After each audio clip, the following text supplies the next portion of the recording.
here's the plan. These wings into that U-Haul, into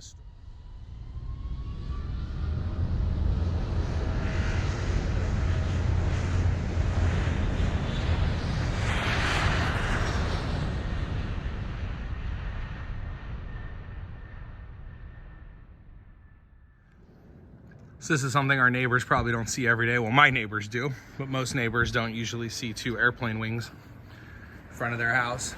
So here's what I've done. I've got this strap wrapped around, you can't see because the pillows are shoved in there, but I've got this strap wrapped around that center console, and I think one of us is gonna wrap this upside down kind of around our body and be on the inside pulling while we're pushing from this end where I've reinforced it all. And then once it's in there, I'm guessing I'll just use 4 straps to ratchet it left, right. Hopefully that'll prevent it from going left to right and forward and back. And then when we get it in storage, I'll let you know.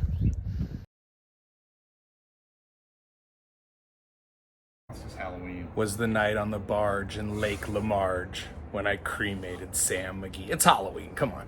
We're here, we did it. The wings are safe.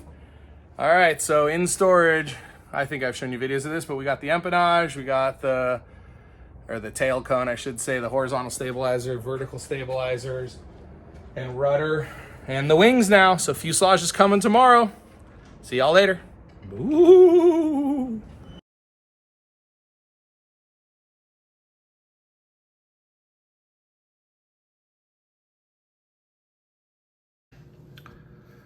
Well, I want to give Vans a lot of credit for this. They did a phenomenal job packing this up. I also want to thank ABF. I think it's also ARC Transport or something. This was the company that Vans recommends. I wanted to go with the company that Vans recommends, even though they were probably a couple $100 more expensive, because then I figured if there was a problem, Vans would take care of it, or at least assist with taking care of it better, knowing that it went through their company. They were absolutely fantastic. 0 damage to the crate. I know a lot of people say, I've seen a lot of horror stories about crates being damaged, but I mean, 0 damage to the crate, very well packed. I was able to get the top off. I don't have time right now to start unpacking it, but I did just with my hammer, get the few screws out, get the top off, and then I'll start removing things. And I really wish I didn't take the U-Haul back with my wings, because this cabin top takes up about 80% of the crate, and I'm not gonna need the cabin top for like a year. So I'll either hang it from the ceiling somewhere, or I'll probably just load it up in my car, hopefully it fits, my truck, and take it to storage. But maybe I'll just set up the GoPro or something and do like a time-lapse video as I unpack this and start inventorying it. But hey, great job, Vans. And thank you, ABF or ARC Freight. So I'm trying to figure out what to do with all this wood.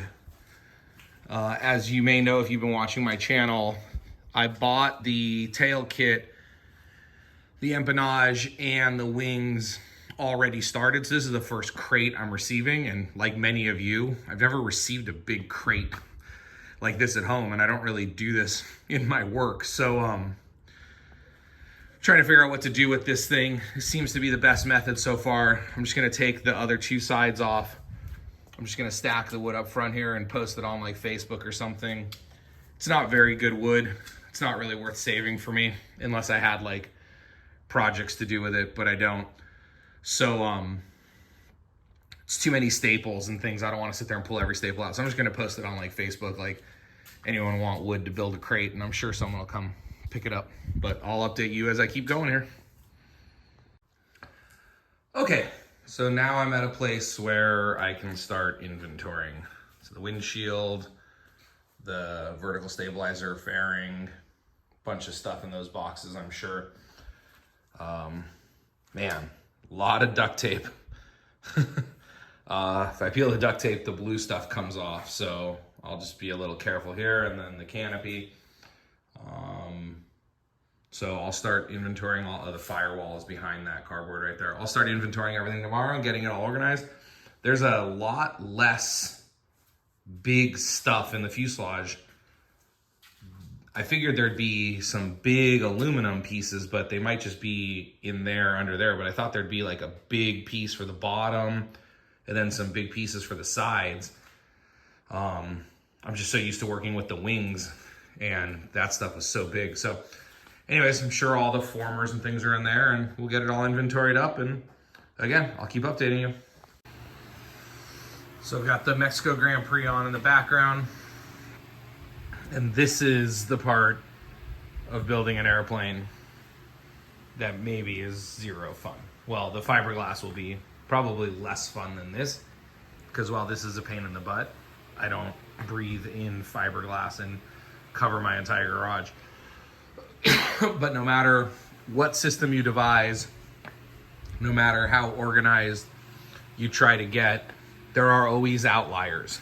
There is some weird screw, like a panhead 10R7, that just doesn't fit into my organizational methods at all. So we're doing the best we can, and then there'll just be little slots for random stuff. But getting all my AN3s and AN4s and bolts and just bag after bag after bag of stuff organized. So that's what I've been doing here. And if you don't have one of these, get one. I think it's from Cleveland Tool. I don't remember. It was part of the kit that I bought from a previous builder. But, I mean, like, this is an AN3 bolt. Now, I know that just by looking at it, but you can tell that because it fits in there. And then you just hold it up here. And so that's an AN3 13. Goes to the middle of the hole. And so it just makes figuring out sizes on stuff, and then even confirming, because sometimes vans will put 5 or 6 different size screws in one bag. It just makes it so much easier to just know what's what, and then I confirm everything when I'm building against this. So grab one of these. Okay, so inventory is done. I'm missing like one 3-foot L channel, like one AN fuel fitting. Nothing major at all, everything small, and then some back ordered stuff. So I'll let Vans know. But I've got everything not at all organized. I kind of just did everything in sections as I unpacked them. One thing I did do is I put all the really small parts into like a bin here, just so I know like anything small is gonna be in there, because it's not as clean as you think. They pack things by what fits together, not necessarily by what goes together. So a lot of times, it's not like you just, oh, well, bag 1, I'm gonna keep bag 1 together. Bag 2, I'm gonna keep bag 2 together. That's how I have it now, but that's not what will actually be happening here. So I have kind of all my kind of steel parts are in here. I'm just gonna put that away. I have like bags of kits, like my Adhar's kit, my like rudder cable kits. Kits are in there. I have all of my rivets and bolts organized like that. I pulled aside all the parts I need for the first section on the fuse. And now I'm gonna call it a night tonight, and tomorrow I'm gonna get all my parts up on my shelves.